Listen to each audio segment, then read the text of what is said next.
বাংলাদেশের যে বন্দরে নজর যুক্তরাষ্ট্রের কোয়াড পোর্টস ফর ফিউচার কর্মসূচির অধীনে বঙ্গোপসাগরে নিজেদের উপস্থিতি প্রতিষ্ঠা করে এ অঞ্চলে চীনের উপস্থিতির ভারসাম্য আনতে চায় যুক্তরাষ্ট্র। আর এজন্যই বাংলাদেশের একটি বন্দরের দিকে নজর দিয়েছে ওয়াশিংটন। শনিবার দিল্লি-ভিত্তিক দ্য ইকোনমিক টাইমস এমনটাই দাবি করেছে।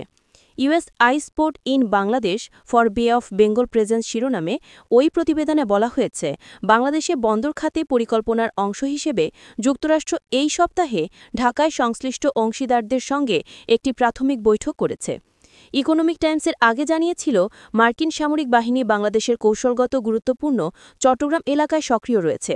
লক্ষণীয় বিষয়, কোয়াড পোর্টস উদ্যোগের অধীনে এই পদক্ষেপ নেওয়া হলেও বাংলাদেশে এই মার্কিন পরিকল্পনায় ভারতের কোনো ভূমিকাই নেই। প্রতিবেদনে বলা হয়, ভারত এখনও আগামী দিনে বাংলাদেশে একটি বন্দর নির্মাণের জন্য পাবলিক প্রাইভেট পার্টনারশিপ মডেল নিয়ে ভাবছে। জাপান বাংলাদেশে মাথারবাড়িতে একটি গভীর সমুদ্রবন্দর নির্মাণ করছে।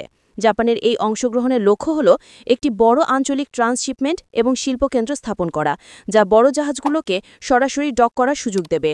এর ফলে খরচ ও যাতায়াতের সময় কমবে এবং বাংলাদেশ ও এর প্রতিবেশী ভারতের উত্তর পূর্বাঞ্চলীয় রাজ্যগুলোর বাণিজ্য বৃদ্ধি পাবে।